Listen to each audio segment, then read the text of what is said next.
Assalomu alaykum, hurmatli tomoshabinlar. Bugun men sizlarga juda muhim masalani tushuntirib beraman.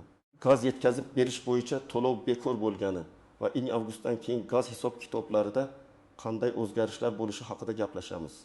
Bu mavzu har bir xonadonga, har bir tadbirkorga, har bir gaz iste'molchisi bo'lgan oilaga bevosita tegishli. Chunki gaz uchun to'lov qilayotganingizda siz nimaga pul to'layapsiz? Qaysi summa qonuniy, qaysi holatda e'tiroz bildirish kerak? Buni bilmasangiz ortiqcha pul to'lab qo'yishingiz mumkin. Men bu videoda masalani oddiy tilda, hayotiy misollar bilan tushuntiraman. Videoni oxirigacha ko'ring. Chunki ayniqsa kvitansiyada qo'shimcha summa chiqqanlar, qarzdorlik ko'rsatilganlar, hisoblagichi yangi almashtirilganlar va gaz bosimi yoki yetkazib berish sifati bo'yicha muammosi borlar uchun juda muhim joylari bor. Hozirning o'zida kanalga obuna bo'ling, like bosib qo'ying. Chunki bunday amaliy ma'lumotlar ko'pchilikka kerak bo'ladi. Avval holat qanday edi? Ko'p joylarda aholiga gaz yetkazib berish texnik xizmat, tarmoqdan foydalanish yoki shunga o'xshash nomlar bilan alohida to'lovlar ko'rinishi mumkin edi. Odamlarning asosiy savoli shunday bo'lardi: men gazning o'ziga pul to'layapmanmi? Yoki gazni uyimgacha olib kelish uchun ham alohida pul to'layapmanmi? Aynan mana shu joy ko'p tushunmovchiliklarga sabab bo'lgan. Oddiy fuqaro kvitansiyani ko'radi. Bir joyda iste'mol qilingan kub metr gaz, bir joyda tarif, yana bir joyda qo'shimcha hisoblangan summa. Ko'pchilik bu qo'shimcha summani tekshirmaydi. Sababi odamlar baribir davlat xizmatlari shunday bo'lsa kerak deb o'ylaydi. Lekin kommunal to'lovlarda eng muhim qoida bor. Sizdan undirilayotgan har bir summa aniq asosga ega bo'lishi kerak. Ya'ni u qaysi xizmat uchun, qaysi qaror yoki shartnoma asosida, qaysi davr uchun olinayotgani tushunarli bo'lishi kerak. Endi 1 avgustdan boshlab asosiy o'zgarish shundan iboratki, gaz yetkazib berish uchun alohida to'lov masalasida yangi tartib joriy etildi va iste'molchi uchun hisob-kitob yanada aniq bo'lishi kerak. Agar gaz tarifi ichida yetkazib berish xarajatlari inobatga olingan bo'lsa, iste'molchidan yana alohida yetkazib berish to'lovi sifatida pul talab qilinishi adolatli bo'lmaydi. Men buni oddiy misolda tushuntiraman. Siz do'konda non sotib olsangiz, narx ichida uni ishlab chiqarish, olib kelish, sotish xarajatlari bor. Kassada yana nonni rastaga qo'yganimiz uchun alohida to'lov desa, sizda savol tug'iladi. Gazdan xuddi shunday. To'lovlar shaffof bo'lishi shart. Eng muhim o'zgarish endi iste'molchi faqat aniq ko'rsatilgan, qonuniy asoslangan va hisoblagich yoki belgilangan norma bo'yicha hisoblangan gaz iste'moli uchun to'lov qilishiga e'tibor qaratishi kerak.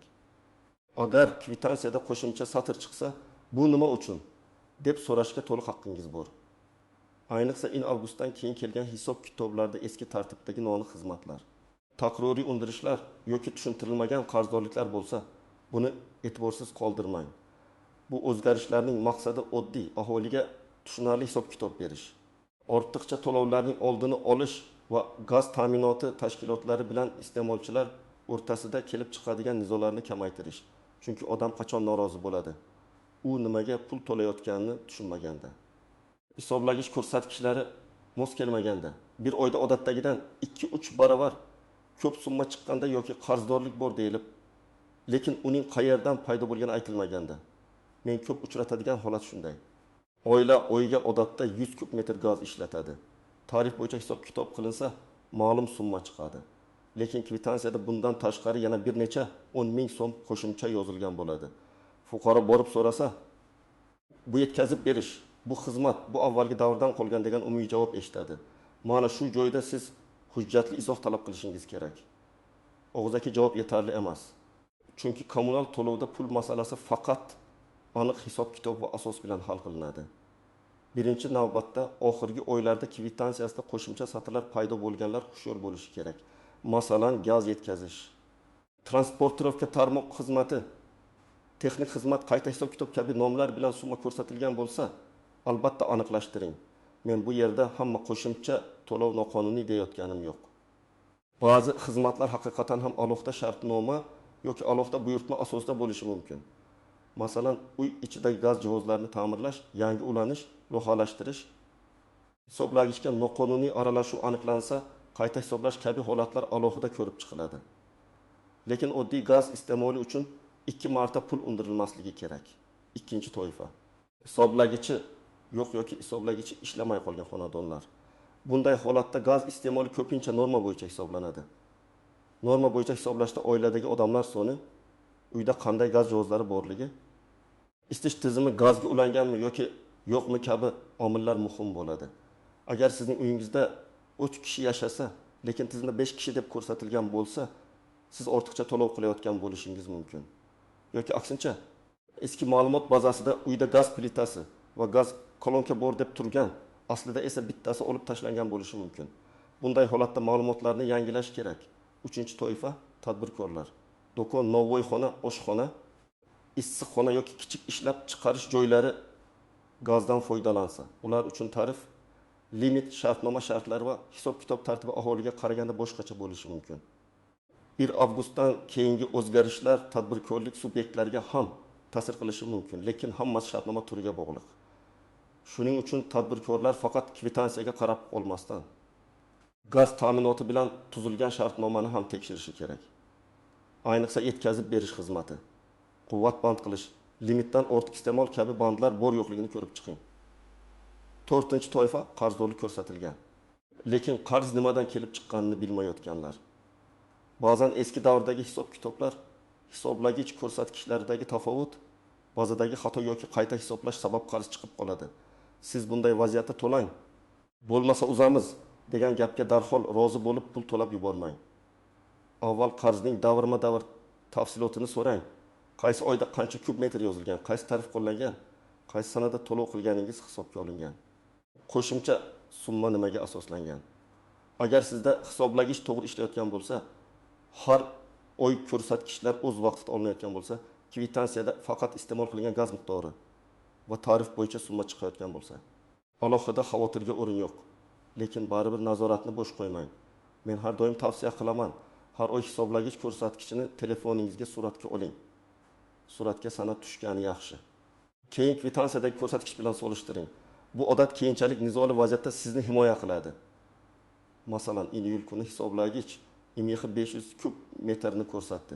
Avgust kuni IMX 1620 bo'ldi. Demak, oy davomida 1020 kub metr ishlatilgan. Kvitansiyada esa 1090 kub metr yozilgan bo'lsa, darhol savol berasiz. Nega 1020 emas, 1090 deb so'raysiz. Balki o'tgan oy ko'rsatkich noto'g'ri olingan, balki tizimda xato ketgan. Balki hisoblagich ko'rsatkichi kech kiritilgan. Muhimi sizda dalil bo'ladi. Birinchi misol, Toshkent viloyatida yashaydigan 4 kishilik oila. Uyda gaz plitasi bor, isitish tizimi esa markaziy emas, gaz qozon orqali ishlaydi. Qishda iste'mol ko'p, yozda kam. Iyul oyida ular asosan ovqat pishirish uchun gaz ishlatgan va hisoblagich bo'yicha 55 kub metr sarflagan. Tarif bo'yicha aytaylik, 1 kub metr ma'lum narxda hisoblandi va jami 20 ming so'm atrofida chiqishi kerak. Lekin kvitansiyada 40 ming so'm ko'rsatilgan. Bunday holatda ular darhol qo'shimcha 20 ming so'm nimaga yozilganini so'rash kerak. Agar bu yetkazib berish to'lovi deb tushuntirilsa, yozma asos talab qilinadi. Agar asos bo'lmasa yoki umumiy tarif ichida bunday xarajat allaqachon inobatga olingan bo'lsa, qayta hisob-kitob so'raladi. Ikkinchi misol. Samarqandda yashovchi pensioner opa hisoblagich ko'rsatkichini o'zi tushunmaydi. Har oy qo'shnisi yordam beradi. Bir oy kelib kvitansiyada katta qarzdorlik chiqadi, 300 ming so'm. Opa vahimaga tushib, pensiyasidan to'lab yubormoqchi bo'ladi. Men bunday vaziyatda shoshilmaslikni maslahat beraman. Avval gaz idorasiga borib, qarzdorlik tafsilotini chiqarib oling. Unda qaysi davrda qancha iste'mol yozilgani ko'rinadi. Ko'pincha muammo shunda bo'ladiki, oldingi oy hisoblagich ko'rsatkich taxminan yozilgan, keyingi oy haqiqiy ko'rsatkich kiritilganda tafovut katta bo'lib chiqqan. Bu qarz haqiqatan ham iste'moldan kelib chiqqan bo'lishi mumkin. Lekin noto'g'ri qo'shimcha to'lov ham bo'lishi mumkin. Tafsilotsiz pul to'lash to'g'ri emas. 3-misol, kichik oshxona egasi gazdan ovqat tayyorlashda foydalanadi. Uning shartnomasida tijorat tarifi belgilangan. 1 avgustdan keyin u kvitansiyada yetkazib berish nomli satr kamayganini yoki umuman yo'qolganini ko'rishi mumkin. Lekin boshqa bandlar saqlanib qolgan bo'lishi ehtimol. Tadbirkor bu holatda faqat ijtimoiy tarmoqlardagi xabarga tayanib, endi hech qanday qo'shimcha to'lovi bo'lmaydi deb o'ylamasligi kerak. Shartnoma hisob-kitob asosiy hujjatdir. Agar shartnomada aniq xizmat ko'rsatilgan bo'lsa, u alohida tartibda amal qilishi mumkin. Shuning uchun tadbirkorlar bu masalada buxgalteriya hujjatlarini ham tekshirib chiqsin. To'rtinchi misol, yangi uyga ko'chib kirgan oila. Ular uy sotib olganda eski egadan gaz bo'yicha qarz qolmagan deb o'ylaydi. Lekin bir necha oy o'tib, tizimda oldingi davrdan qarzdorlik chiqadi. Bunday holatda uy oldi sotdi hujjatlari. Oldingi egadan olingan kommunal to'lovlar bo'yicha ma'lumotnoma, to'lov cheklari muhim bo'ladi. Agar qarzsiz ko'chib kirishdan oldingi davrga tegishli bo'lsa, masala alohida ko'rib chiqiladi. Siz o'zingiz iste'mol qilmagan gaz uchun avtomatik ravishda javobgar bo'lib qolmasligingiz kerak, lekin buni hujjat bilan isbotlash zarur. Endi juda muhim nozik jihatlarni aytaman. Gaz yetkazib berish bo'yicha alohida to'lov bekor bo'ldi degani, umuman barcha turdagi qo'shimcha xarajatlar yo'q bo'ldi degani emas. Masalan, siz yangi uy qurib, gaz tarmog'iga yangi ulanish qilmoqchi bo'lsangiz, loyiha, texnik shart, montaj ishlari, tekshiruvlar alohida tartibda bo'lishi mumkin. Bu oddiy oylik gaz iste'moli uchun to'lovdan farq qiladi. Yana bir holat. Hisoblagichga shikast yetkazilgan, plombasi buzilgan yoki noqonuniy ulanish aniqlangan bo'lsa, gaz ta'minoti tashkiloti qayta hisob-kitob qilishi mumkin. Bunda summa juda katta chiqadi. Lekin bu yerda ham tartib bor. Dalolatnoma tuzilishi kerak. Iste'molchiga tushuntirish berilishi kerak. Hisoblash davri va usul ko'rsatilishi kerak. Shunday chiqdi. To'laysiz degan yondashuv yetarli emas. Uchinchi nozik jihat, gaz bosimi past bo'lsa ham hisoblagich ishlashi mumkin. Odamlar gaz past keldi, nega hisoblagich aylanyapti deb so'raydi. Agar gaz bosimi pastligi sabab jihozlar normal ishlamasa, bu ta'minot sifati masalasi. Bunday holatda alohida shikoyat qilinadi. Lekin shikoyat qilish uchun ham dalil kerak. Qaysi kunlari, qaysi soatlarda bosim past bo'lgan, mahallada yana kimlarda shu muammo bor, gaz jihozi ustasi xulosasi bormi? Faqat telefon orqali aytilgan shikoyat ko'pincha yetarli natija bermaydi. Yozma murojaat samaraliroq. To'rtinchi nozik jihat. Mobil ilova yoki to'lov tizimida ko'ringan summa har doim ham yakuniy to'g'ri hisob bo'lmasligi mumkin. Ba'zan ma'lumot bazasi kech yangilanadi. To'lov bir necha soatdan keyin tushadi. Hisoblagich ko'rsatkichi kech kiritiladi. Shuning uchun katta farq ko'rsangiz, avval to'lov tarixini, hisoblagich ko'rsatkichini va rasmiy shaxsiy kabinetingizdagi ma'lumotni solishtiring. 5-nozik jihat, ko'p qavatli uylar va xususiy hovlilarda holat farq qiladi. Ko'p qavatli uylarda odatda gaz faqat plita uchun ishlatiladi. Xususiy hovlida esa isitish, suv isitish va boshqa jihozlar ham bo'lishi mumkin. Shu sababli iste'mol miqdori ham, norma ham, nazorat tartibi ham bir xil emas. Kimdir mening qo'shnim 30 ming to'layapti, men nega 1 ming to'layapman desa, avval uyning sharoitini solishtirish kerak. Uy maydoni, qozon turi, issiqlik izolyatsiyasi, oila a'zolari soni, suv isitish usuli hammasi ta'sir qiladi. Endi nima qilish kerakligini aniq aytaman. Birinchi qadam. Oxirgi 3 yoki 6 oylik gaz kvitansiyalarni yig'ing. Qog'oz ko'rinishda bo'lsa, saqlang. Elektron bo'lsa, skrinshot qiling.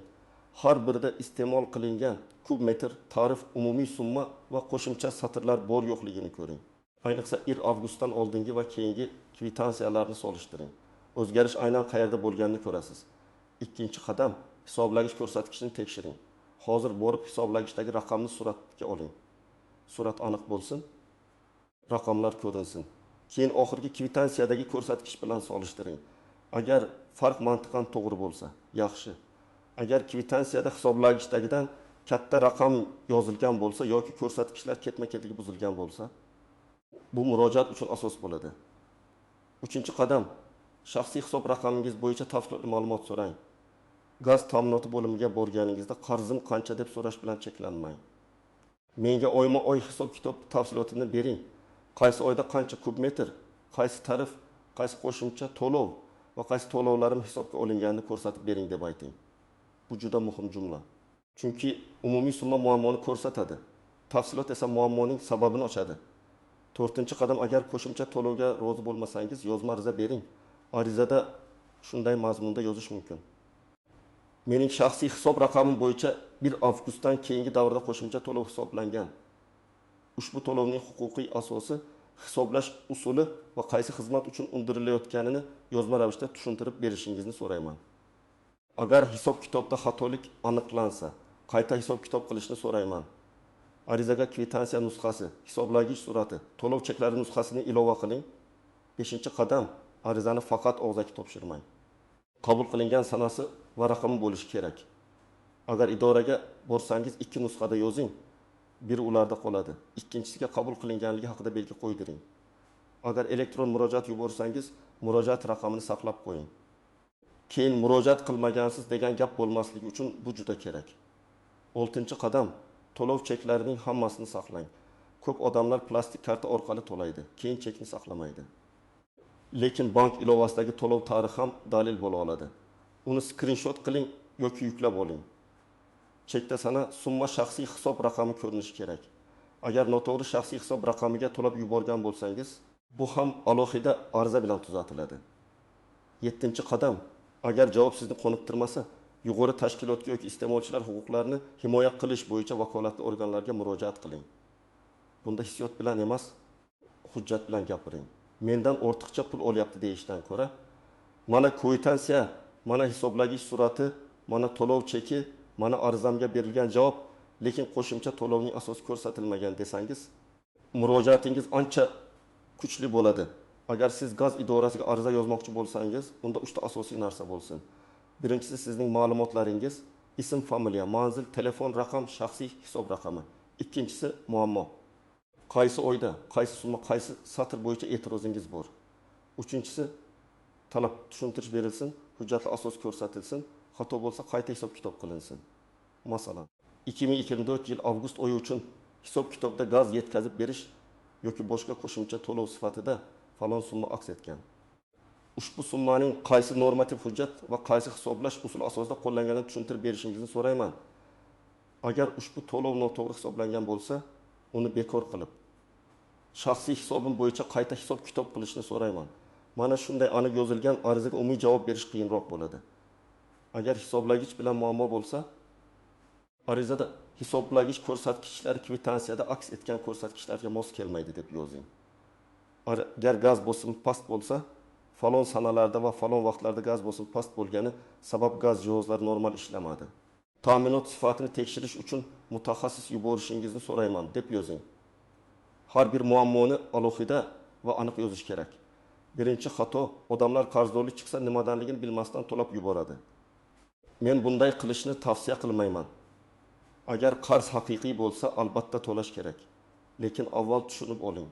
Chunki keyin ortiqcha to'langan pulni qaytarish yoki hisobdan chiqarish ancha vaqt olishi mumkin. Ikkinchi xato, faqat telefon orqali shikoyat qilish. Telefon orqali murojaat qilish tez, lekin dalil sifatida zaif. Yozma yoki elektron murojaat qoldiring. Raqamini saqlang, javob muddatini kuzating. Uchinchi xato, hisoblagichni nazorat qilmaslik. Hisoblagich sizning eng asosiy dalilingiz. Har oy bir xil sanada suratga oling. Masalan, har oyning ilk kuni ertalab. Shunda iste'mol dinamikasi aniq ko'rinadi. 4-xato, uyda yashovchilar soni o'zgargan bo'lsa ham ma'lumotni yangilamaslik. Agar norma bo'yicha hisoblanayotgan bo'lsangiz, bu juda muhim. Kimdir boshqa joyga ko'chib ketgan, kimdir ro'yxatdan chiqqan, lekin ba'zida hali ham eski son turgan bo'lishi mumkin. 5-xato, ijtimoiy tarmoqlardagi har bir xabarni to'liq va hamma uchun bir xil deb qabul qilish. Gaz bo'yicha o'zgarishlar bor, lekin ularning qo'llanish iste'molchi turi, shartnoma hisoblagich holati va hududiy amaliyotga bog'liq bo'lishi mumkin. Shuning uchun o'zingizning shaxsiy hisobingiz bo'yicha rasmiy ma'lumot oling. Demak, 1 avgustdan keyingi o'zgarishlarda eng asosiy masala shaffoflik va ortiqcha to'lovlarning oldini olishdir. Gaz yetkazib berish uchun alohida to'lov bekor bo'lgan holatlarda iste'molchi kvitansiyada nimaga pul yozilganini aniq bilishi kerak. Sizdan faqat qonuniy asoslangan, tushunarli va to'g'ri hisoblangan summa talab qilinishi kerak. Men sizga eng muhim tavsiyani yana bir bor aytaman. Kvitansiyani tekshiring, hisoblagichni suratga oling, qo'shimcha to'lov bo'lsa yozma izoh so'rang. To'lov cheklarining hammasini saqlang va kerak bo'lsa qayta hisob kitob talab qiling. Bu oddiy harakatlar sizni ortiqcha xarajatlardan, asossiz qarzdorlikdan va keyingi tortishuvlardan himoya qiladi. Agar sizning kvitansiyangizda ham avgustdan keyin tushunarsiz summa chiqqan bo'lsa, izohlarda yozib qoldiring. Qaysi hudud, qancha summa, qanday nom bilan ko'rsatilgan. Men keyingi videolarda eng ko'p uchrayotgan holatlarni alohida tahlil qilib beraman. Videoga like bosing, kanalga obuna bo'ling va bu ma'lumotni yaqinlaringizga ham yuboring. Chunki gaz to'lovi har bir oilaning budjetiga ta'sir qiladi.